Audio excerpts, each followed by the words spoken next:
दंडवत प्रणाम।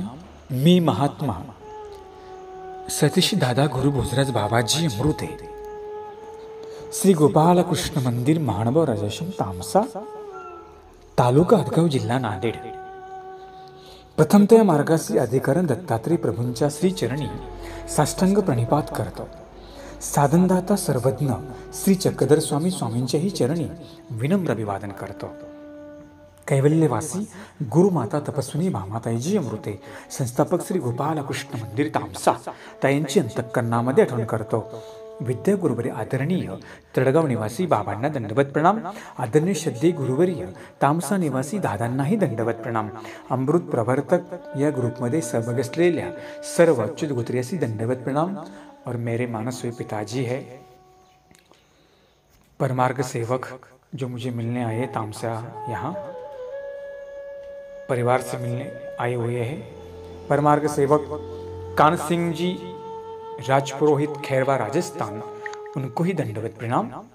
अमृत प्रवर्तक व्हॉट्सअप नंबर आणि कॉलिंग नंबर आहे 94 052 75 075। दंडवत प्रणाम।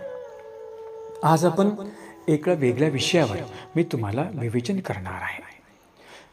आपल्या सर्वांना माहिती आहे आता श्रावण मास सुरू होतोय, श्रावण महिना सुरू होतो आहे।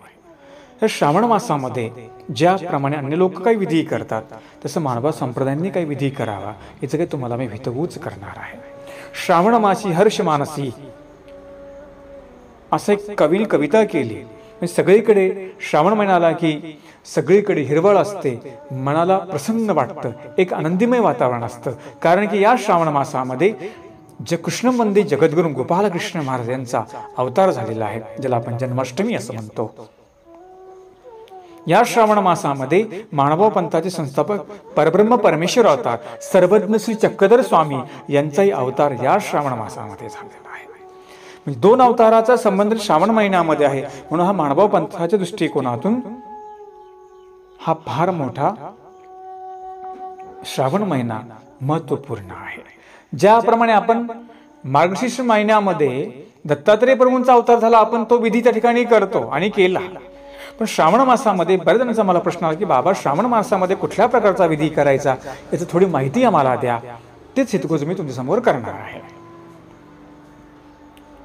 श्रावण मासामध्ये आपण विधीला प्रारंभ करत असताना तसं आपण दररोज विधी प्रारंभ करतो, पण याही महिन्यामध्ये प्रामुख्याने पहिली अंघोळ आपण करावी, म्हणजे ग्रस्तांचा विधी मी या ठिकाणी चाललेला आहे। अंघोळ झाल्यानंतर त्याही अगोदर तुम्हाला लवकर उठावं लागेल, म्हणजे सकाळी 5 वाजता 5:30ला 5 वाजता प्रत्येकाने उठलंच पाहिजे। कारण की आपल्याला सूर्याचं बाप व्हायचं, सूर्य आपला बाप होता कामा नाही, दरिद्रता कामा नाही। आणि सकाळी 5 वाजता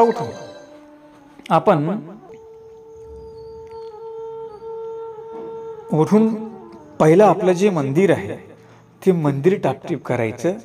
ज्या जागी तुम्हाला बसायचं आहे ती जागा पहिली पुसून स्वच्छ करायची आहे। देवपूजेसमोर प्रथमतः आपला विधी सुरुवात करत असताना अभिषेक संपन्न करावा। पहिल्या दिवशी म्हणजे जेव्हा श्रावण महिना सुरू होणार, म्हणजे 28 मला वाटतं 29 तारखेपासून श्रावण महिना सुरू होतो आहे, त्या दिवसापासून प्रातःकाळी उठून देवपूजेकडे साफसफाई करून देवपूजेला आपण स्वतः सुचिरभूत होऊन नंतर अभिषेक संपन्न करायचा, स्नान घालायचं देवपूजेला। नंतर सुगंधित प्रकारचे पुष्प समर्पण करायचे, हार समर्पण करायचा, विडा समर्पण करायचा। आणि विडा समर्पण केल्यानंतर एक छोटी आरती म्हणजे गोपालकृष्णांची, मग कोणतीही म्हणा, मंगल आपलं आरती कुंज बिहारी की किंवा ओवाळू आरती तुझं कृष्ण प्रेमदया मजला आपल्याकडे आहे ती आरती करून नंतर आपण श्रीकृष्ण महापूजा अग्रपूजा नावाचा ग्रंथ तुमच्याकडे असेल, त्या ग्रंथामध्ये पहिला अध्याय आहे तो दररोज नित्य नेमाने वाचायचा। याही व्यतिरिक्त मला वाटतं श्रीकृष्ण बाळक्रीडा एक आहे बघा, किंवा जन्माध्याय आहे, पण तो नाही वाचला तरी चालेल। परंतु अग्रपूजेमधला जो आहे, अग्रपूजेमधला जो पहिलं पारायण बघा ते श्रीकृष्णाचं आहे, ते तुम्ही वाचू शकता. किंवा श्रीकृष्णाची चरित्रे गुंफन केलेली एक ग्रंथ आहे, तर श्रीकृष्ण बाळकडे असं म्हटलेलं आहे. तो ग्रंथ जर असेल तर ते वाचावा, नसेल तर अग्रपूजा प्रत्येकाकडे आहेच, तो ग्रंथ आपण वाचावा. किंवा स्तोत्र समुच्चयामध्ये जे पठण आहे, कृष्ण नाम हे वंद्वादरे बंद सोडवे नाम साजरे, हे पठण तुमच्याकडे असेल तर तुम्ही ते पारायण वाचू शकता. पण कंपल्सरी अग्रपूजा सगळ्यांकडेच आहे, तर नित्य नेमाने 29 तारखेपासून त्या अध्यायाला तुम्ही पठण करायचं. त्याचप्रमाणे ज्यांना श्रीमद भगवद्गीता येते त्यांनी श्रीमद भगवद्गीतेचा दररोज एक अध्याय तुम्ही पठण करायचा. ज्यांना येत नसेल त्यांनी 15 अध्याय मात्र दररोज सामुदायिक सगळ्यांनी बसून तो आपल्या पूजेसमोर म्हणायचा आहे. सगळ्यांनी मिळून करा, एकट्याने करू नका. एकच स्मरण करतो, एकच पारायण करतो, सगळ्यांनी जर मिळून केलं तर आणखीनच चांगलं. पण आता घरामध्ये कुठे एकच उपदेशी असतो, त्याने करावं. पण हा विधी करायचा. आणि जरी प्रत्येकाने जरी वेगळं पारायण केलं तरी चालेल. सामुदायिक केलं सगळंच चांगलं, नाही तुम्हाला जमलं तर प्रत्येकाने आपल्या, आता शक्यतो महिलाच जास्त करतात कारण पुरुषांना कामं असतात ना, मग काम असतं म्हणजे पुरुषांनी करू नये का, त्यांनीही करावं. तुम्हाला ड्युटीवर सकाळी उठा, एक पारायण तुम्ही करून जा. म्हणजे जसा जसा ज्याला वेळ भेटेल तशा पद्धतीचं पारायण त्यांनी सकाळी 9च्या आत मात्र हे पारायण तुमच्याकडून झालं पाहिजे, हे लक्षामध्ये ठेवा. पारायण सकाळी केलं जातं. ज्यांना वेळ भेटलाच नाही, जे ड्युटीवर आहेत, त्यांनी मात्र संध्याकाळी तुम्ही 7ला हे पठण तुम्ही करू शकता. ज्यांना वेळ नाही भेटला ते दुपारीही पठण याचं करू शकता, हे लक्षामध्ये ठेवा.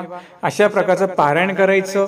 त्यानंतर पहिल्या नामाच्या 11 गाठ्या 29 तारखेपासून तर 20 तारखेपर्यंत पहिल्या नामाच्या 11 गाठ्या तुम्ही स्मरण करायचं. आणि 20 तारखेपासून म्हणजे 20 ऑगस्ट पासून तर 5 सप्टेंबर पर्यंत तुम्ही 5व्या नामाच्या 11 गाठ्या नामस्मरण आणि संकष्ट वज्र पंजरू किंवा जे काही चक्रधर स्तोत्र असेल ते तुम्ही पठण करायचं. त्याच्यामध्ये करुणा स्तोत्र, आपलं संकष्ट वज्र पंजरू वाचा, चक्रधर स्वामी जेवढे काही स्तोत्र आहेत ते तुम्ही पठण करू शकता. त्याचप्रमाणे सूत्रपाठ ज्यांचा झालेला आहे त्यांनी सूत्रपाठाची 100 वचन किंवा 50 वचन दररोज ती पठण करावी. पण तिचं वचन तुम्ही वाचा, परंतु संकष्ट वज्र पंजरू किंवा संकष्टहरण स्तोत्र याचाही पठण तुम्ही करू शकता. आणि जे आता अनुसरणाच्या मार्गावर आहेत त्यांनी मात्र सूत्रपाठाचं पारायण करायला त्यांना काही हरकत नाही. म्हणजे 50 वचन वाचा, 100 वचन वाचा, पण हे झालंच पाहिजे तुमच्याकडून. हा विधी तुम्ही करायचा. म्हणजे 2 नामाचं तुम्हाला मी सांगतोय, 29 जुलैपासून तर 20 ऑगस्ट पर्यंत पहिल्या नामाच्या 11 गाठ्या नामस्मरण पारायण करायचं. त्याचप्रमाणे विशेषाची सेवाही करायची. जर तुमच्याकडे पहिल्या अवताराचा विशेष नसेल, परंतु ज्यांच्याकडे चक्रधर स्वामींचा विशेष आहे तुम्ही त्याचीही सेवा करू शकता. कारण गोपालकृष्ण महाराज तेच आमचे गोसावी संदर्भ आपण पाहतो की नाही. म्हणजे पंचावतार पंचकृष्णच ते आहेत. तुम्ही कुठल्या अवताराचा विशेष सेवा करा, ते कृष्णांत त्याला कृष्ण असं म्हटलेलं आहे. म्हणजे कृष्ण हा धातू ज्ञानासेवाचक सांगितलेला आहे. असं म्हणत नाही बाबा आता आमच्याकडे पुन्हा मला परेशान करू नका फोन करून, बाबा आमच्याकडे पहिला अवतार विशेष नाही, मग काय करायचं. तुम्हाला स्पष्ट सांगतो, ज्यांच्याकडे नसेल त्यांनी 5व्या अवताराचा किंवा दुसऱ्या अवताराचा जर विशेष असेल तुम्ही त्याची सेवा तुम्ही करू शकता. पण स्मरण पहिल्या नामाचं तुम्ही मात्र करायचं, हे लक्षामध्ये ठेवा. हे करत असताना, हा श्रावण महिना करत असताना जर तुम्ही ते ब्रह्मचर्य जर पाळून केला तर एकदम चांगला, म्हणजे करावा असतो. आता अन्य लोक तर म्हणजे जमिनीवर झोपतात, जे चांगले ते ब्रह्मचारी राहतात, म्हणजे बायको आपल्या पत्नीशी संपर्क ते करत नाही. उपदेशी वर्गाने जर म्हणजे या श्रावण मासामध्ये सतरंजीवर झोपणे, वाचेवर नियंत्रण ठेवणे आणि ब्रह्मचारी व्रत धारण करणे जर केलं तर तुमचा आणखीन त्याच्यामध्ये फायदा आणि तो करावा अशी माझी एक प्रकारची अपेक्षा आहे. श्रावण मासामध्ये शक्यतो गोष्ट पाळल्या जाते. म्हणजे ब्रह्मचारी लोक प्रपंचात राहून 1 महिना स्त्रीशी संपर्क करत नाही, याला म्हणतात ब्रह्मचारित्व. तसं उपदेशी जो वर्ग आहे त्यांनी जरी ह्या गोष्टी केल्या तर उत्तमच चांगलं आहे, आणि त्या केल्याच पाहिजे. 3 गोष्टी पाळा, म्हणजे जमिनीवर झोपा, सतरंजीवर झोपा, गादी बाजूला करा, तर सकाळ जाग तुम्हाला लवकर येईल की नाही. गादीवर झोपवू नका, लय सुखासनामध्ये झोपवू नका, कमी पांघरुणं वापरा, कमी अंथरुणं वापरा, एकच शाल वापरा. मच्छर चावला पाहिजे, जर मच्छर चावला जाग तुम्हाला लवकर येईल की नाही. म्हणजे सगळं मी तुम्हाला साधेल. आळस करू नका. तसा आळस तर आपला कधी करायचा नसतो, परंतु श्रावण मासामध्ये जर तुम्हाला विधी करायचा असेल, मग आता या ठिकाणी हे करत असताना 3 तत्व तुम्हाला मी सांगितले ते तुम्ही पाळावे. दुपारी तुम्ही देवाला म्हणजे पूजेला उपार संपन्न करा. त्या उपारामध्ये आता गोपालकृष्णांना दही आवडायचं, दूध आवडायचं, बरोबर आहे. मग तुम्ही दररोज एक खिरीचा पदार्थ दररोज तुम्ही खीर उपारामध्ये करू शकता. ज्यांना नाही घडलं ते दही उपारामध्ये दाखवू शकता, किंवा ज्यांच्याकडे काहीच घडलं नाही एखादा कुठलाही गोड पदार्थ तुम्ही तुमच्या उपारामध्ये मात्र एक टाइम करा. दुपारी करा का संध्याकाळी करा. आता शक्यतो बरेच लोक दिवसा बाहेर पडतात, दुपारी होत नाही, तर त्यांनी काय करायचं, संध्याकाळी तुम्ही उपहार करू शकता. हा तुम्हाला विधी मी सांगतो. दुपारी केला चांगलाच की, मग तुम्ही 10 वाजता केला तरी तो चालेल. जर घरी 12 वाजता करा, पण नाही जमलं तर संध्याकाळी तो विधी तुम्ही उपाराचा करू शकता. उपारामध्ये कुठलाही शुभ्र पदार्थ म्हणजे खीर करा, बासुंदी करा, किंवा साधं सोपं आपलं दही असेल, दही साखर टाकून देवाला दाखवा तरी चालेल. हे लक्षामध्ये ठेवा. त्याचप्रमाणे पुष्प समर्पण. पुष्प समर्पण म्हणजे सुगंधित फुलं, म्हणजे मोगऱ्याची, गुलाबाची, गुलछडीची सुगंधित फुलं तुम्ही तुमच्या पूजेमध्ये अर्पण करा. नाही तुम्हाला भेटली मग गलांडा आहे, बरीच फुलं आहे, पण बिनवासाची फुलं अर्पण काही, धोत्र्या फित्र्याचे अर्पण काही करू नका. नाही का ते बिनवासाची फुलं बघा धोत्र्याचे, तेच लोक आणून ठेवतात, त्याला फार मुंग्या होतात. अर्पण करू नका. देवाने तुम्हाला दिलंय, देवासाठी दर 20 रुपये खर्च करा, फुलं आणा आणि देवाला अर्पण करत जा. 10 रुपये तरी फुलं देवाला दररोज अर्पण तुम्ही करा. हा एक विधी करायचा. म्हणजे शुभ्र फुलं अर्पण करायची. जरी गुलाबाची लाल असेल तरी चालेल बरं का, परंतु मोगरा वगैरे शुभ्र अर्पण करा. लाल रंगाची कोणतीही करे तरी चालेल, असं काही नाही हेच अर्पण केलं पाहिजे म्हणून आपला काही देवतेचा विधी नाही. कोणते तुम्ही अर्पण करू शकता, जे तुम्हाला अवेलेबल असेल, किंवा तुमच्या जे दारामध्ये असतील सुगंधित फुलं नसतील तर विकत आणा आणि अर्पण करा. पुष्प एक वाही जे आपला तो विधी की नाही, पुष्प एक वाहीचा विधी ना आपला. प्रसाद सेवा करताना आपण तो विधी पाहिला, हे सुद्धा एक प्रकारची प्रसाद सेवाच आहे. देवाचं नामस्मरण करणं, पारायण करणं, हो, ही सुद्धा प्रकारची प्रसाद सेवा आहे. हे करा. नंतर धूप दीप उपहारा विधी संपन्न करायचा. श्रावण मासामध्ये कमीत कमी तुमचा 1 तास हा विधी तुमचा दररोज झाला पाहिजे. 1 तास तरी आपल्याकडून, कमीत कमी 3 तास दिले तरी चालेल, पण तुम्हाला 1 तास सांगितलेला आहे. सकाळचा अर्धा 1 तास, संध्याकाळचा अर्धा 1 तास, दिवसभर 3 तास तर तुम्ही स्मरण केलं तर आणखीनच चांगलं आहे तुम्हाला. पण करा, ज्यांना त्यांनी एक प्रहर स्मरण तरी करा. 3 तास विधीला वेळ द्या. जे बिनकामाचे आहेत ते, जे कामाचे त्यांनी 1 तास तरी या गोष्टी करा. बहाणे सांगू नका, बाबा आम्हाला वेळ भेटत नाही, आम्हाला हेच करावं लागतं. तुम्हाला जर आता नाही वेळ भेटला, मग कधी वेळ तुम्हाला भेटला, जेव्हा आपण मातीमध्ये जाऊ तेव्हा सगळा वेळ संपलेला असतो. जीवन दिलंय देवासाठी, जीवन तुम्हाला दिलेलं आहे, देवाला वेळ द्या. प्रपंच करा, म्हणणार नाही की आमच्यासारखे तुम्ही लगेच सोडून द्या, सगळं करा, परंतु करत असताना वेळ द्या ना, विधी करा. आपल्या मुलांनाही करायला हवा. ज्यांचे काही मस्तिष्क बिघडले ठिकाणावर जरा येतील, जे काही पटरीच्या बाहेर गेले ते लाईनवर येतील.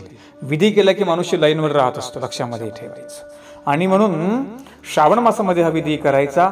दुसरी गोष्ट, श्रावण मासामध्ये जी सुपारी आहे ना, सुपारी ती मात्र कोरी अर्पण करायची. दररोज 2 नागिलीचे पानं आणि कोरी सुपारी. मग तुम्ही 10 रुपये ठेवा, तुम्हाला का 5 रुपये दररोज डेली. मात्र विडा ठेवून तुम्ही, विडा ठेवल्याशिवाय तुम्ही मात्र पारायण करायचं नाही, हे लक्षामध्ये ठेवा. आणि करताना डोक्याला रुमाल, बायांनी पदर, मुलींनी ओढणी, हो की नाही. ज्यांची ओढणी डोक्यावर थांबत नाही, पॉलिस्टर साड्या आता आल्या, त्यांनी काय करायचं, डोक्याला रुमाल बांधून बसायचं. बघा त्या खानदेशमध्ये एक प्रकार आहे, त्या बाया स्कार्फ कंपल्सरी बांधतात. त्यांचा गुण घेण्यासारखा काय गोष्टींचा, म्हणजे डोक्यावर आता पदर राहत नाही ना, मग स्कार्फ बांधा. बाय काय सांग, बाबा डोक्यावर पदर राहत नाही, ते कारण सांगू नको, त्याला पर्याय शोधा. म्हणून ते मात्र सगळं अशा पद्धतीने झालं पाहिजे. लक्षात मुद्दा तुमचा आला ना आता, की 29 जुलैपासून तर 20 ऑगस्ट पर्यंत पहिल्या नामाचा विधी करायचा आणि 20 ऑगस्ट पासून तर 5 सप्टेंबर पर्यंत 5व्या नामाचे 11 गाठ्या नामस्मरण, संकर्ष वज्रोपंजरो पठण, सूत्रपाठ आणि विशेष सेवा हे आपण करायची. तेव्हा सुद्धा आपण तांदळाची खीर करा किंवा शेवायची खीर करा तरी चालेल. चरित्र संदर्भ पाहतो की नाही, बाईसा आणि मादाईसा असते. आपण चरित्र झालं माग आमचं, बाईसा म्हणते देवाला तांदळाची खीर करू आणि मादाईसा म्हणते शेवायची खीर करू. मादाईसा म्हणते देवाला तांदळाची केली तरी चालेल, शेवायची केली तरी चालते, देवाला काय आवडी निवडी का म्हणे. स्वामी सांगतात की बाई आमचा धर्म बाईसा जाणतात ना, आणि मग स्वामींना तांदळाची खीर केली, तांदळाची खीर करू शकता, शेवायची खीर करू शकता तरी चालेल. म्हणजे आता तुम्हाला प्रश्न पडले की बाबा कुटुंब काय एवढं दररोज थोडी आम्हाला करायचं. मी म्हणतो उपरापुरतं करा. जर तुम्ही सगळ्यांसाठी केलं तर चांगलंच आहे. मी दररोज कुटुंबाला करा असं नाही म्हणत आहे. फक्त काय करा, उपारासाठी ती करा, प्रसाद सगळ्यांनी घ्या. दररोज सगळ्यांसाठी करायची काही गरज नाही, पण उपाराला मात्र तुम्ही श्वेत पदार्थ करावे. बाकी मग चपाती पाहिजे तुमचा तो प्रश्न वेगळा. अशा प्रकारचा हा विधी तुम्हाला मी श्रावण मासानिमित्त तो सांगितलेला आहे. आता पुढचा विधी आहे तो म्हणजे अन्नदानादी क्रिया. हा तुमचा घरचा विधी झाला. आता तुम्हाला श्रावण मासामध्ये जसं आपण मार्गशीर्षमध्ये अन्नदान वगैरे करतो, तर श्रावण मासामध्ये तुम्ही परमार्गाच्या ठिकाणी अन्नदान करू शकता. त्याचप्रमाणे तुम्हाला कुठे स्थानाला तुम्ही वस्त्रार्पण करू शकता, गुरुच्या ठिकाणी वस्त्रार्पण करू शकता, भजन पूजनादी क्रिया करू शकता, धातुदान अर्पण, वस्त्रदान, धातुदान, पूजादान, अन्नदान हे सुद्धा तुम्ही आपल्या गुरुच्या ठिकाणी किंवा परमार्गाच्या ठिकाणी किंवा ज्यांच्यावर तुमची श्रद्धा आहे किंवा ज्यांच्याकडून तुम्ही ज्ञान घेता आहात, की जेव्हा तुम्हाला जी निमित्त आहे तुम्ही अशा गुरूंच्या ठिकाणी आपापल्या पद्धतीने आपापल्या परिस्थितीने तुम्ही क्रिया करू शकता. नाही तुम्हाला मोठ्या मार्गात जाता आलं, छोट्या मार्गामध्ये क्रिया करू शकता. नाही तुम्हाला त्या ठिकाणी घडलं, एक गुरु आहेत त्यांच्या ठिकाणी क्रिया करू शकता. तुम्ही तुमच्या पद्धतीने तुम्ही तुमच्या ताकदीप्रमाणे तुम्ही क्रिया करू शकता. या सुद्धा काळात केलेलं अन्नदान, वस्त्रदान, पूजदान, जे धातुदान आहेत हे सुद्धा दान महत्वपूर्ण आहेत. म्हणजे काळाचा एक महिमा सांगितलेला आहे. हे पण दान आपण करू शकतो. आता याच श्रावण मासामध्ये पवते पर्व येतं, रक्षाबंधन येतं, महत्वपूर्ण सण येतात त्या श्रावण मासामध्ये. अवतार दिन साजरा होतो. श्रावण मास फार महत्वपूर्ण आहे. जर आपण नारळी पौर्णिमेला देवाला पवता अर्पण करतो त्याचा वेगळा लीळा मी तुम्हाला वेगळी सांगणार आहे. अष्टमीला आपण, रक्षाबंधनला आपण राखी अर्पण करतो, हो की नाही. म्हणजे महत्वपूर्ण सण आहे. एक धागा आपण देवाला अर्पण करतो, म्हणजे देवा तुझा माझा धागा हा निर्माण झाला पाहिजे, त्याची लीळा मी वेगळी तुम्हाला करून सांगणार. परंतु हा एक विधी आपल्याला करायचा. हे दानही तुम्ही करू शकता तुम्ही तुमच्या पद्धतीने. नाही तुम्हाला मार्गात जाता आलं तर ऑनलाईन सगळी सुविधा आहे. आणि एखादे जर बाबाजवळ तुमचे असतील त्यांना बोलून तुम्ही घरी पारायण करू शकता. नित्य नेमाने कुठला साधू श्रावण म्हणजे चातुर्मासामध्ये कुठे फिरत नाही, पण जवळ तुमच्या कोणी गावात आश्रम असेल, तुम्हाला पारायण करायचं असेल, तुम्ही ते साधू करवी पारायण करू शकता, त्यांना वस्त्रदान करू शकता. तुम्हाला काय करायचं ते करू शकता. तुमचे गुरु श्रद्धा ठिकाणी असेल, जरी ते लांब असले, ऑनलाईन सुविधा आहे, ते सुविधा झालेल्या आहेत. तुम्ही तुमचे द्रव्य पाठवून ती क्रिया करून घेऊ शकता. आणि म्हणून अशा प्रकारचे विधी पण आपल्याला करायचे आहेत. दान करणं प्रत्येकाच्या स्वइच्छेचा प्रश्न आहे, आणि केलं तर चांगलंच. ती सुद्धा एक निष्काम प्रकारची क्रियाच आहे. आणि म्हणून आता एक दिवस कोणाचे वाढदिवस येतात त्या निमित्ताने क्रिया करतात, कोणाचं काय कार्य त्या निमित्ताने क्रिया करतात. तो वेगवेगळ्या प्रकार आहे. कोण निष्काम क्रिया करतं, पण कशा का पद्धतीने होईना ते क्रिया होणं फार महत्वाचं असतं. अशा प्रकारचा विधी तुम्हाला मी सांगितला. त्याचप्रमाणे हा सर्व विधी करत असताना मात्र दंडवत हा विधी फार महत्वाचा आहे. तुम्ही देवाला विडा ठेवल्यानंतर विधीला बसण्याच्या अगोदर 5 दंडवत घाला. कोण जे चांगले आहेत ते, जे अशक्त असतील त्यांनी 2च घाला. ज्यांना काहीच जमत जागेवरून केला तरी चालेल, परंतु जे सशक्त आहेत ना, चांगले धडधाकड, त्यांनी बसताना 5 दंडवत आणि तुमचं पारण झालं की 5 दंडवत. तसं आपल्यामध्ये विधी आहे. आपण जरी स्मरणाला बसतो तरी 2 दंडवत घालून बसायचं असतं. आपल्यामधला विधी येतो. किंवा नाही तुम्हाला लांब जागेवर कमीत कमी जे अशक्त मत जागेवर करू शकतात, पण जे तरुण आहेत चांगले ते काय करू शकतात, लांब दंडवते घालून बसू शकतात. अशा प्रकारचा श्रावण मासातला विधी तुम्हाला मी सांगितला. आणि हो, आणखीन एक राहिलं, अभिषेक जो आहे तुम्ही दर शुक्रवारी केला तरी चालेल. असं काही नाही की दररोज सगळ्या देवपूजेला अभिषेक घातलाच पाहिजे असा काही नियम नाही. हा, एखादा कुठलाही विशेष असेल तुम्ही ते घालू शकता, एकाला घाला दररोज. परंतु बुधवार, शुक्रवार, अमावस्या, पौर्णिमा श्रावण मासामध्ये आपण काय करू शकतो, किंवा सोमवारी तुम्ही काय करू शकता, अभिषेक करू शकता सोमवारी. नाही का, शुक्रवारी मात्र आपल्याला तो करता येतो. असं काही समजायचं नाही की बा ते लोक महादेवाला ते अभिषेक सोमवारी करा, आपण सोमवारीच केला पाहिजे असं काही नाही. जर असेल तर करा, नाही शुक्रवारी केला तरी त्यांच्यात आपल्याला अडकायचं नाहीये. फक्त तसं ज्या पद्धतीने ते करतात आणि या दिवसामध्ये नपाळ त्याचं प्राबल्य खूप असतं. जरा जागा चुकवा. म्हणजे महादेवाचे मंदिरं तर फार मोठी पूजा चालते की नाही, इथे सामर्थ्य फार मोठं असतं. उपदेशी वर्गाला सांगतो, आणि कुठे महादेवाच्या आता जत्रा भरणार तिथे जाऊ नका, काही पाण्यासाठी जाऊ नका. आपला धर्म कसा सुरक्षित राहील हे मात्र जास्तीत जास्त स्मरण, जास्तीत जास्त सेवा आपण करायची. जास्त कुठे प्रवासामध्ये फिरू नका. जरी फिरले सोबत विशेष ठेवा, गाठी ठेवा, नामस्मरण विशेष करून. ते काय तुम्हाला जर आलाच प्रसंग मग ते अन्न ग्रहण करावं. म्हणजे या श्रावण मासामध्ये एवढं प्राबल्य राहतं महादेवाच्या. म्हणजे महादेव लोक हे करतात ना, त्याचं भक्ती करतात ना, महादेवाला स्तर्पण करतात, फुलं अर्पण करतात. तो प्राबल्य वाढतं, त्या देवतेचं काय वाढतं, प्राबल्य वाढतं, शक्ती वाढते. आणि म्हणून तिचं सामर्थ्य वाढतं, त्याचा प्रभाव आपल्यावर होऊ नये. प्रत्येकाने आपल्या घरी हा जो मी सांगितलेला विधी आहे, हा विधी आपण करावा. दुसरी गोष्ट, याच्यात तुम्हाला मी काही मुद्दे आता सांगणार, काही प्रश्न माझ्याकडे आले होते. आता हा तुम्हाला मी विधी करावायचा विधी तुम्हाला मी सांगितला. दुसरी गोष्ट त्याच्यामध्ये प्रामुख्याने सांगतो, 1 महिनाभर शनी महादेव या महादेवाची प्रतिमेची मोठ्या प्रचंड प्रमाणामध्ये पूजा होत असते. आपल्यामधले काही अर्धवट उपदेशी, काही चांगले पण उपदेशी यांनी असा ग्रह करून घेतला की या श्रावण मासामध्ये आपण सुद्धा महादेवाची पिंडीची पूजा करू. कोणी मला काय सांगितलं की म्हटले, बाबा स्वामींनी लिंगाला विडा व्हायला, मग त्यांनी असा अर्थ काढला की महादेव मोठा आहे. जर स्वामींनी विडा महादेवाला व्हायला प्रतिमेला, तर महादेव मोठा आहे, आपल्या महादेवाची पूजा महिनाभर करता येते. आपल्या घरात जे काही साडेसाती आहे ती निघून जाईल. हे फार मोठं अज्ञान, म्हणजे एक प्रकारचं विष आहे. आधीच अज्ञान आणि अन्यथा ज्ञान, याला म्हणतात अन्यथा ज्ञान. म्हणून जर का कोणी असं काही समज केला, जर का असा विधी केला, त्याचा धर्म भ्रष्ट झाला. तो म्हणशील मी 11 महिने इकडे नामस्मरण करतो आणि 1 महिने असं करतो, तर तो सगळा वायाला गेला. चुकीचा तुमचा समज येतो. जिथे परमेश्वर समर्थ आहे तिथे देवता तुम्हाला काय करायचं, तुम्हाला गरज काय करण्याची, काहीच गरज नाहीये. परंतु अज्ञान लोकांनी अशा प्रकारचा समज केला. कोणी काही सांगितलं, आम्ही कुंडली पाहिली म्हटले, त्याच्यामध्ये निघाले की शनीला तेल वाहा, शनीची पूजा करा, तुमचं लग्न जमेल. हे आपली लोक अशी याच्यामध्ये अडकले, ज्योतिषामध्ये, ब्राह्मण ज्योतिषामध्ये अडकले. मग बाबा ब्राह्मण आम्हाला हे सांगितलं, ब्राह्मण आम्हाला ते सांगितलं, मग ते आपल्याला त्रास देतात.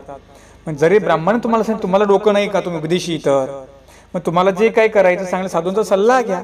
स्थान आहे, आपले मंदिर आहे, त्या ब्राह्मणाला सांगा आम्ही उपदेशी आहोत, आमचा आम्हाला काय करायचं ते सांग. काय काय चांगले सांगतात, पण काय काय जे तुमचं त्यांना बरोबर ते वधून घेतात. म्हणून श्राद्ध परंपरा, तेरवी परंपरा, पितृ परंपरा सगळी ब्राह्मणांना एक प्रकारचं समाजाला दिशाभूल त्यांनी केलेली आहे. आणि हा पगडा लोक सुद्धा आपले त्याच्यामध्ये गुरफटतायत. केवढी शोकंती काय पंथाची. आणि अरे तुमची जुळत नाही ना कुंडली, इकडं स्मरण कर. जमत नाही तुझं लग्न, इकडं कर, काय तुला करायचं ते. तिकडे देवता विधीकडे कशाला चालला. पण लोकांच्या डोक्यात एवढं ते गैरसमज झाला, लोक एवढं फक्त म्हणतात की हे जमत नाही, ते होत नाही, आणि मग देवता विकल्परूप क्रिया करण्याच्या पाठीमागे बराच उपदेशी वर्ग आता लागलेला आहे. त्यांना माझं सांगणं आहे की अरे देव समर्थ आहे ना, का देवाचं नाम समर्थ आहे ना, एवढं तुम्ही निरूपण श्रवण करता, पुन्हा तेच चुका करता. आता काय काही नाही, पहिलं घरामध्ये मांडायला सुरुवात केली, घरामध्ये सांगितलं मला काय काही नाही तर. आणि म्हणून जे असं कृत्य करतायत ते विकल्पाला शरण गेले आणि देव तुम्हाला कधीही सहाय्य करणार नाही. एक दृष्टांत सांगितलेला आहे, शरणांगताचा दृष्टांत आहे. त्या दृष्टांतामध्ये सांगितलं, जेव्हा तो शरणांगत म्हणजे एखादा दुबळा बिचारा त्या राजाला शरण जातो, राजा म्हणतो तू आता माझ्या संरक्षण खाली आला, आता रक्षण तुझं मी करतो. पण राजा सांगतो की जेव्हा तू बाहेर जाशील की नाही तेव्हा तू मला विचारून जायचं, माझी आज्ञा घ्यायची, नंतर तू बाहेर जायचं.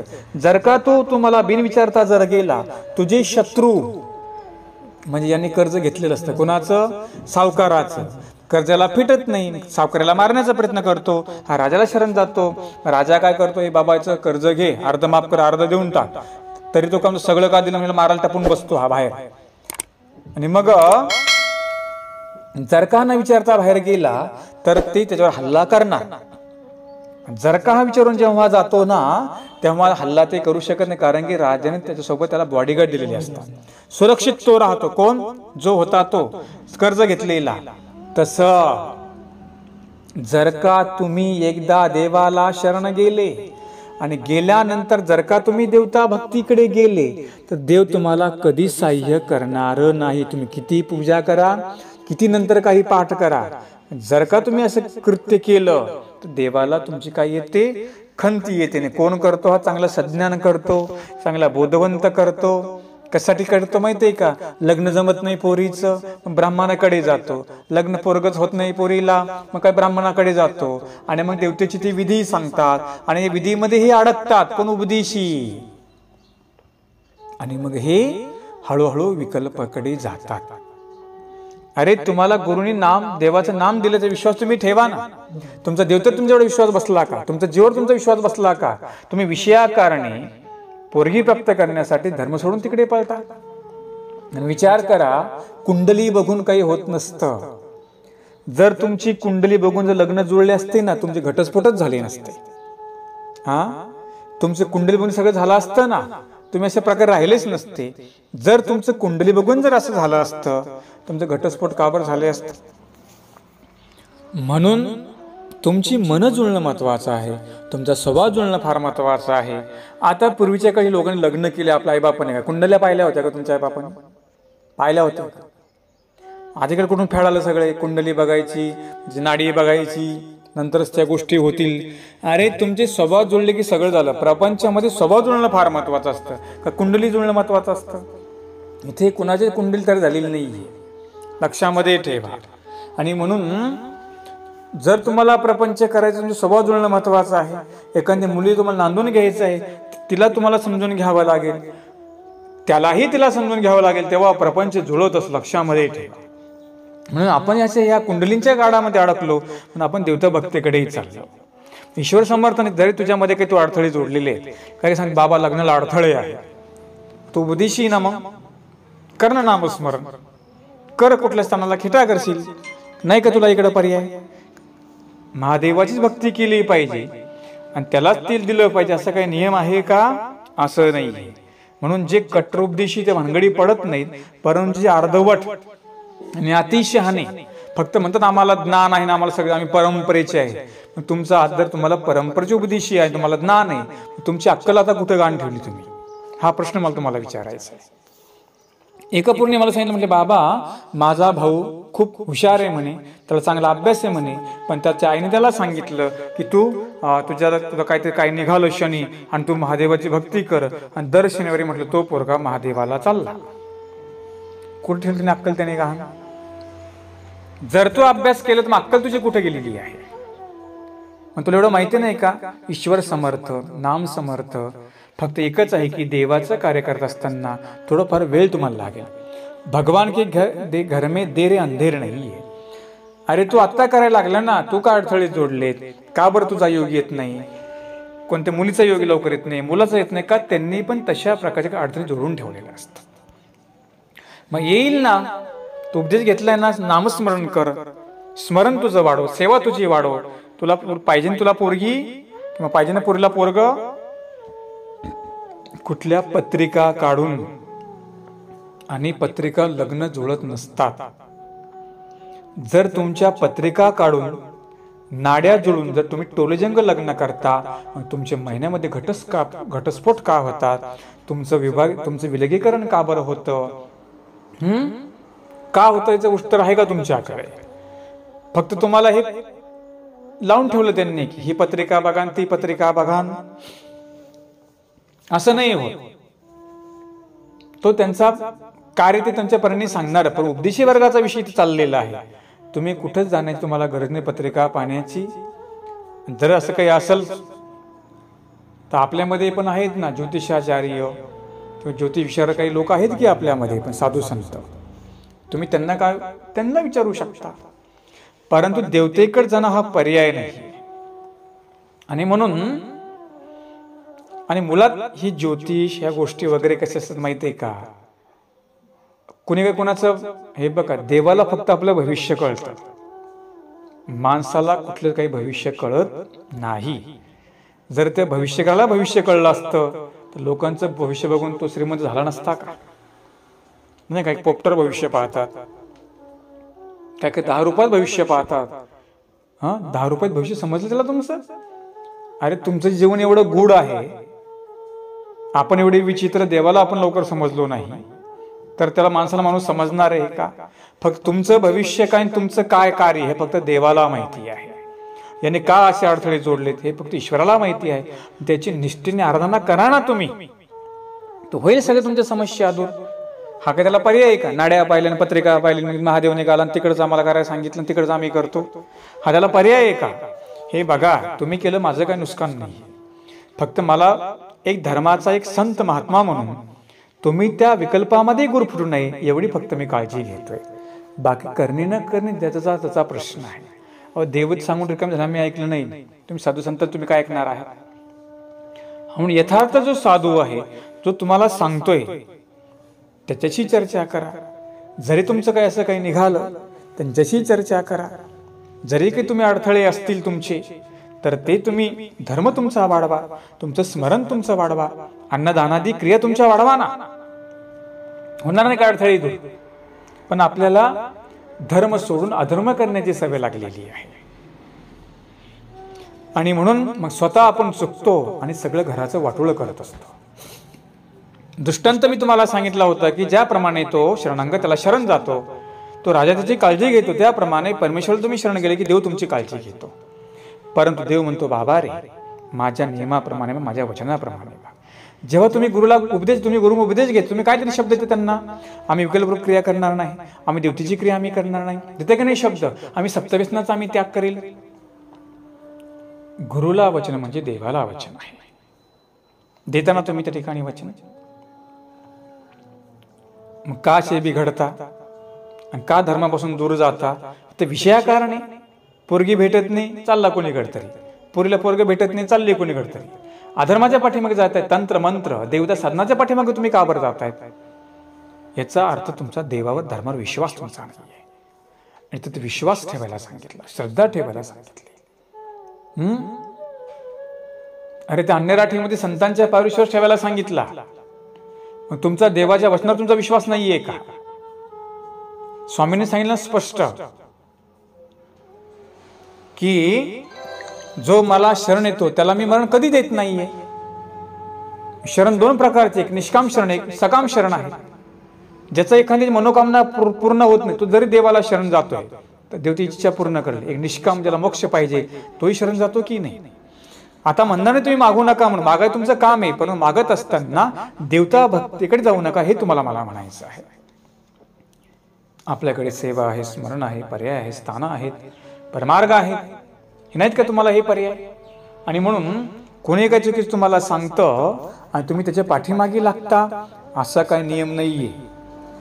तुमच्या कुंडलीमध्ये काही शनी निघाला, तिकडेच गेलं पाहिजे. उपदेशी वर्गाचा विषय चाललेला या ठिकाणी. म्हणून असे काही उपदेशी असे भ्रष्ट झाले, गर्दळलेत, धर्मापासून दूर जात आहेत, असं अभिजनी ग्रासल्या गेले आणि मग सगळ्यांची उलटे कामं होतात. एवढे जातात की मग शेवटी यांना पुन्हा कधी उसंत भेटत नाही. तुम्ही जाणते आहात, सज्ञान आहात. जर का तुम्ही अशा प्रकारची क्रिया करताय तर काय होईल? तुम्हाला काहीच लाभ होणार नाही. आणि मुद्दा राहिला होता की म्हटले लिंगाला विडा व्हायला, म्हणून आपण सुद्धा काय करा म्हटले, महादेवाची पूजा करा. अरे स्वामींनी जो विडा व्हायला त्याचं कारण वेगळं होतं. ज्या ठिकाणी परमेश्वर विडा समर्पण करतात की नाही, त्या ज्या देवतेच्या प्रतिमेला स्पर्श झाला किंवा ज्या देवते लिंगाला स्पर्श झाला त्या ठिकाणी देवतेचं सामर्थ्य राहत नाही, तिथे परमेश्वराचं सामर्थ्य येतं. म्हणून मराठीमधला एखादा व्यक्ती आहे, त्याने महादेवाला महादेवून नमस्कार केला, परंतु त्याला कोणाचा प्रतिकरणता कुठे आली? त्याची ईश्वराकडे आलेली आहे. जसं त्या महादेवाच्या पिंडला कोणी काही नैवेद्य दिला, त्याची प्रतिकारणता इकडे ईश्वराकडे येणार. उद्या त्याला इकडे उपार घडणार, त्याला ज्ञान घडणार आहे, त्याची प्रतिकारणता इकडे येणार आहे. म्हणजे मराठीमधून प्रतिकारणता वाढावी. प्रतिकारणता म्हणजे तुमचा संस्कार देवाकडे यावा, म्हणून परमेश्वराच्या काही लिंगांना त्यांनी स्पर्श केला. याचा अर्थ आपण महादेवाची पूजा उपदेशाने करू नये. ते देव होते, आपण जीव आहोत. हा तुमच्यातलं फार मोठं अज्ञान आहे. काही लोकांनी हा संदर्भ निर्माण केला आणि महादेवाची म्हटली पूजा महिनाभर आपण करायची का, तर देवलिंगाला विडा व्हायला. जे कोणी असं करल त्याचा धर्म भ्रष्ट होऊन तो धर्मापासून गर्दळला, दूर गेला. ईश्वर त्याला कधीही पुन्हा सहाय्य करणार नाही. त्याच्या ज्या काही अडचणी आहेत त्या सुद्धा दूर कधी होणार नाहीत. पण त्याची अडचण काय होणार आहे? सगळ्या घराला डोकेदुखी होणार. स्वतःच तो वाटोळं करून घेतोय आणि जो परिवार आहे त्याचाही तो वाटोळं करतोय. आता काही लोक जबरदस्तीने त्या मुलांना मुलींना पूजापाठ करून घ्यायला होतात. त्यांची इच्छा नाहीये, जबरदस्ती काय करताय? त्यांचे कोण कर, तू लग्न जमत नाही, कर तू हे कर ते कर, आणि मग स्वतःही विकल्प क्रिया करतात. आणि परिवाराला इच्छा नाही, त्यांना सुद्धा ते विकल्पादी क्रिया ते करायला होतात. सगळ्यात मोठं विष तुम्ही पेरताय, विष निर्माण करतायत. तुम्हाला माहिती आहे, विष फुलं की मनुष्य मरण पावतो.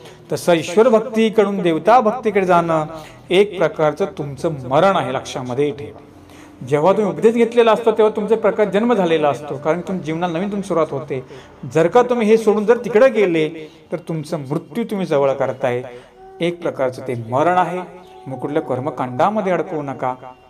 कुठले कोणाची कुंडली कोणी पाहत नसतं, कुंडलीत नाही मुळामध्ये कोणा इथे निर्माण झालेली, फक्त हे निघालं. आता पैसे कमवायचे साधनं झाली आणि मग एक फसवाफसवी सगळ्या गोष्टी होत आहेत. परंतु उपदेशी वर्गाला मी सांगतो, बाकी त्यांचं जाऊ द्या, तुम्ही तरी कमीत कमी ह्या विकल्परूप क्रियेमध्ये अडकवू नका आणि ईश्वर भक्ती सोडून देवता भक्तीकडे तुम्ही जाऊ नका. हा मुद्दा तुम्हाला मला ठिकाणी सांगायचा आहे. आणि म्हणून उपदेशी वर्गाला मी सांगतोय, आणि लोकांच्या विषयीने त्यांचा न करू द्या काय करायचं ते.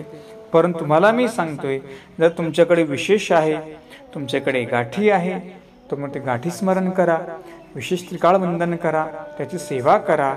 जे तुमचं काही जमत नसेल, काही कोणाचा काही प्रॉब्लेम असतील, ईश्वर तो बरोबर दूर करेल. परंतु ते करत असताना वाट मात्र तुम्हाला बघावं लागेल, संयम तुम्हाला ठेवावा लागेल.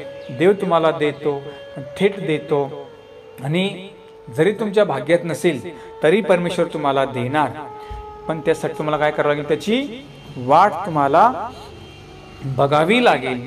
आणि म्हणून श्रावण मासानिमित्त विधी सांगत असताना मी तुम्हाला या ठिकाणी काही संदर्भ हितगुज केले.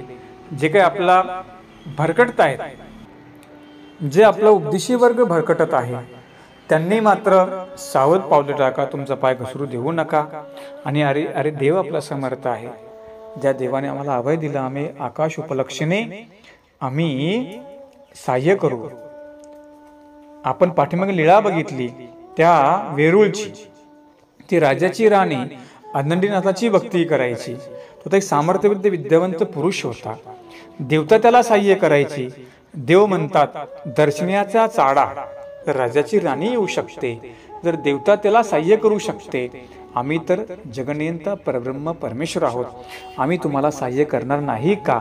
परंतु बाई, तशी निष्ठा जीवाची आमच्यावर पाहिजे. विचार करा, जिथे तो विद्यावंत आहे, देवता त्याचा अभिमान घेऊ शकते, तर मग जर तुम्ही परमेश्वराचे भक्त आहात, देव तुमचा अभिमान घेणार नाही का? घेणार. परंतु आपली सुद्धा तेवढी तळमळ पाहिजे, श्रद्धा पाहिजे, विश्वास पाहिजे. म्हणून आपल्याकडे आहे ना, स्मरण करू शकतो, पारायण करू शकतो, पूजापाठ करू शकतो, आहेत ना आपल्याकडे विधी. थोडा वेळ काढत जा आणि थोडा धीर धरत जा, सगळं तुमच्या मनासारखं होईल. जर नाही झालं तर लक्षात ठेवायचं, जी गोष्ट करून प्रयत्नाने मला यश भेटत नाही, त्या पाठीमागे काहीतरी दुःख आहे, म्हणून देव ते मला बरोबर देत नसेल.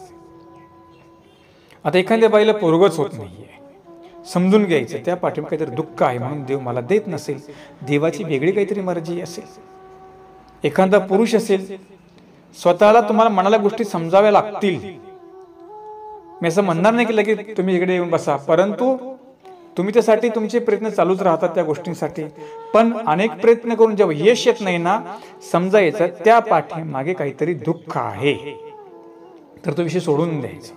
ठीक आहे, जे देवाच्या मनात आहे. उपदेशांचा विषय चालला बरं का. एखाद्या उपदेशाला अनुसरण्याची वासना असते, परंतु बळजबरीतच अडकवलं जातं, म्हणून या गोष्टी होत नाहीत. एखाद्या बाईला अनुसरण्याची इच्छा असते, पण बळजबरी लग्न लावून दिलं जातं, म्हणून सुद्धा या गोष्टी होत नाहीत. लक्षामध्ये ठेवा. देव म्हणतो याची वासना निकी आहे, याला कशाला तिकडे मेळको पोरग देऊन याला. अहो, देवाला काही देण्याचा वेळ लागतोय का? देणारच. परंतु जर तुम्हाला पुढचे काही दुःख देवाला द्यायचं नसेल, तर देव तुम्हाला पुत्र संतान देणारही नाही. देव म्हणतो, आपण समजा बाबा देवाच्या मनात काहीतरी वेगळंच दिसतंय. काही लोक अनेक प्रकारे प्रयत्न करतात. कोणी संपत्तीसाठी करतो, कोणी पुत्र प्राप्तीसाठी करतो. लक्षात ठेवा, जरी तुमची प्रॉपर्टी वाया जाणारी आहे का, जिवंतपणे दान धर्म करा, क्रिया करा, संपला विषय. आहे तो पण उपभोगा प्रपंच. जेव्हा तुम्हाला वाटत नाहीये, जेव्हा आपला काळ आला परमार्थाचा, परमार्थामध्ये या, स्मरण करा, सेवा करा, क्रियादी करा. असे आहेत ना परमार्गी आहे, ते काही दुःखी नाही. उलट काही लोक म्हणतात, बाबा ठीक आहे, पोरग नाही झाला, आम्ही काही दुःखी नाही, आम्ही सुखी. पण लोकांना त्याची फार मोठी काळजी राहते. ज्याला पोरगण त्याला काही दुःख नसतं, पण लोक त्याची चिंता करत बसतात. आणि म्हणून हा काय पुरुषार्थ नाही, मुलत बाळ होणं, तुम्हाला हे होणं. अरे पुरुषार्थ कोणता आहे? देवाचं ज्ञान प्राप्त करणं आणि देवाच्या मार्गावर जाणं, मोक्ष प्राप्त करणं, हा खरा पुरुषार्थ आहे. देवाने सृष्टीची निर्मिती कशासाठी केली हे पहिल्या लक्षामध्ये ठेवा. आणि म्हणून आलं ठीक, नाही भेटलं त्याच्याहून ठीक, हे समाधान तुमच्याकडे पाहिजे. असं मी म्हणणार नाही, सगळ्यांचा अधिकार सारखा नाही. तुम्ही म्हणाल बाबा आता आमची इच्छा नाही, आम्ही काही लग्न सोडून द्यावे काय करायचं, तसं म्हणणार नाही मी. परंतु करत असताना मात्र देवता रूपी कल्प जी क्रिया आहे त्या पाठीमागे जाऊ नका. आपल्या धर्माने जे सांगितलं त्या गोष्टी करा. इथेची उपाय तुम्ही करा, देवता विकल्प उपाय तुम्ही करू नका. हे तुम्हाला मला सांगायचं. एक मुद्दा सांगतो आणि थांबतो. एका बाईने, मुंबईची माता आहेत त्या, स्वतःला मुलगा नव्हता म्हणून त्यांनी मुंबई टू जाळीचा देव फार मोठ्या खेटा केल्या, उपवास करून केल्या. ती बाई उन्हातानात पायी चालून तिने बऱ्याच ठिकाणी या गोष्टी जाळीत त्यांनी खेटा केल्या. म्हणजे ती साळेद्वारला उतरायची, तिथून पायी पायऱ्या चढून ती जवळ यायची. मला सांगितलं पुत्र झाला, इच्छा देवाने पूर्ण केली, तिचं काय मनोरथ म्हणजे जी आहे त्याची इच्छा ती पूर्ण केली. पण झाल्यानंतर मुलगा आता मोठा झाला, त्याचं लग्न झालं आणि याच मुलाने आपल्या स्वतःच्या आईची प्रॉपर्टी बायकोचं ऐकून गिळंकृत केली. ती बाई आता एका झोपड्यामध्ये राहते. कोण? जिने स्वतःच्या मुलासाठी एवढे नवस करून एवढे कष्ट प्रयास केले. प्रमाणे माझ्याकडे ती बाई माझ्या ग्रुपला ताई आहे, मी कुठलं बिनप्रमाणाचं बुडाचं बोलत नाहीये. आणि म्हणून त्यांनी खूप मला रडल्या, त्यांनी व्यथा सांगितली, बाबा मी काय काय नाही केलं, आज माझा मुलगा आज मला पाणी द्यायला रिकामा नाही, मला घराच्या बाहेर काढलं, सगळी प्रॉपर्टी हडप केली, एकुलता एक मुलगा, दुसरी मुलगी नाही, दुःख कुणाला सांगावं, ज्याला सांगायचं त्याने असं केलं तर किती मोठं दुःख आहे.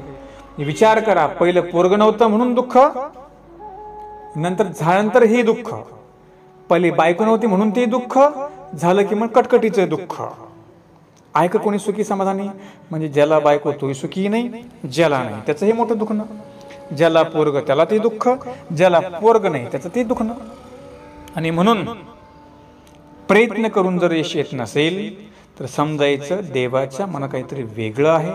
प्रपंच आपल्या हातातला नाहीये, पण परमार्थ आपल्याकडून आपण करू शकतो. आणि म्हणून ह्या गोष्टी लक्षामध्ये ठेवा. मग काही विषया कारणे पदार्थ प्राप्त करण्यासाठी स्त्रीसाठी कुठेही देवतेला शरण जाऊ नका. लक्षात आपल्या गुरूंचा सल्ला घ्या. आपल्या इकडे स्थानं आहेत, मंदिर आहेत, त्या ठिकाणी तुम्ही तुमच्या विधी क्रिया करू शकता. देव सर्वज्ञ आहे. तिथे तुमचं काय असेल ते आपण तुमच्या गोष्टीचा तुमचा प्रश्न काय तुम्हाला करायचं काही नाही ते, पण आहेत ना इकडे स्थान आहे, स्थानापती आहे. स्थानापती काय काम करते? सकाम क्रिया पुरवणे. फळ कोण देतं? सकाम क्रियेचं स्थानापती देते. म्हणजे ईश्वर ठिकाणची माया आहे, शक्ती ती देते. निष्काम क्रियेचं फळ ईश्वर देत असतात. परमेश्वर कशासाठी? देवाला माहिती सगळं हा गोंधळ पुढे करणार आहे. आणि म्हणून सगळं पर्याय तुम्हाला या मानव संप्रदायामध्ये उपदेशी वर्गाला सांगतो. आणि म्हणून चुकीचे पाऊल टाकू नका, देवता भक्तीकडे जाऊ नका. आणि जर का तुम्ही ठिकाणी गेले तर लक्षामध्ये ठेवा की तुम्हाला कुठलीच गोष्ट साध्य होणार नाही. म्हणून एकनिष्ठ देवासी राहा. सकाम मागा निष्काम मागा, एकनिष्ठ राहा, एवढं मला तुम्हाला सांगायचं. चुकीचे पाऊल उचलू नका. श्रावण महिन्यामध्ये जे तुम्हाला विधी सांगितलं तो विधी करा. कुठला महादेवाचा विधी आपल्यामध्ये करत नसतात. आणि स्वामीने जो विडा वाहिला तिथे देवता सामर्थ्य राहत नाहीये. जर का तुम्ही घरामध्ये महादेवाची पिंड असाल, ती पूजा करसाल, तिथे देवता सामर्थ्य येईल आणि सगळ्या घरात तुमचं तामस पण निर्माण होईल, तुमचा धर्म भ्रष्ट होईल, ईश्वर सहाय्य होणार नाही. लक्षामध्ये चुका करू नका. झाले चुका सुधारून घ्या. जे काही अज्ञान आहे त्यांच्यापर्यंत हे ऑडिओ पोहोचवा. आणि जे तुम्हाला मी सांगितलं ते फॉलो करा, तर तुमचा त्यामध्ये फायदा. जर का तुम्ही नाही ऐकलं तर तुम्ही विकल्पाकडे जर तुम्ही गेले, देव तुम्हाला सहाय्य करणार नाही. पुन्हा देवाच्या नावाने ओरडू नका, धर्माच्या नावाने ओरडू नका. आम्ही या धर्मामध्ये आलो, आमचं असं झालं, देवानं आम्हाला सहाय्य केलं नाही. जर तुम्ही देवाच्या परीने नाही राहिले, धर्माच्या परीने नाही राहिले, देवही तुम्हाला सहाय्य करणार नाही. कुठलाच गुरु तुमच्याकडे लक्षही देणार नाही. म्हणून काय करायचं तुम्ही ठरवा. स्वतःच्या पायावर तुम्ही कुऱ्हाड मारून घेऊ नका. जर तुम्ही ती मारली, दुःख तुम्हाला ते सहन करावं लागेल, कोणी धावून येणार नाही. अशा प्रकारचे मुद्दे तुम्हाला मी सांगितले. जे तुम्हाला अर्जकत्व जोडलं तुम्हाला परमेश्वर देणार. फक्त धीर धरा, संयम पाळा, अधीर होऊ नका. अधीर झालेले लोक अशा प्रकारची कामं करतात, विकल्पाला शरण जातात. जे अधीर आहे, जे धीर आहे, ते देवावर विश्वास ठेवतात. ज्यांनी धीर ठेवला त्यांना त्यांचा अनुभव विचारा. त्यांना देवाने सगळं दिलं, काहीच कमी नाही. फक्त धीर ठेवा, स्मरण करा, सेवा करा, पठण करा. श्रावण महिन्यामध्ये पवित्र महिना जे सांगितलेलं मी तुम्हाला, भूमिशयन म्हणजे भूमीवर झोपाय का सतरंजीवर, मौन धारण करा, जास्तीत जास्त कमी बोलण्याचा प्रयत्न करा. आणि ब्रह्मचारी व्रत धारण करा. तेवढे करून हे सगळी विधी श्रावण मासामध्ये पठण करा, स्मरण करा, अन्नदान करा. जे तुम्हाला करता येईल ते करा, वस्त्रदान करा. एवढंच सांगतो. आणि नंतर तुम्हाला मी नारळी पौर्णिमा, पवित्र पर्व याची माहिती तुम्हाला वेगळी मी देणार आहे. आणि अमृत प्रवर्तक ग्रुपच्या माध्यमातून तुम्हाला लीळा श्रवण करायला भेटेल, शंका समाधान श्रवण करायला भेटेल. ज्यांना निरूपण श्रवण करायचं, अर्थवंत जिज्ञासू आहेत आणि एकनिष्ठ आहेत, भेसळवाले इकडे येऊ नका. जे निष्ठेने भक्ती करतात ना, त्यांनी माझ्या ग्रुपला जॉईन व्हा. नाही तर एक देवता करायचं, ईश्वरी करायचं, त्यांनी इकडे यायचं नाही. ज्यांना खरी चाड आहे धर्माची, देवाची, मोक्षाची, त्यांनी या ग्रुपमध्ये जॉईन व्हा आणि ज्ञान प्राप्त करा. नंबर आहे 94 052 75 075. दंडवत प्रणाम.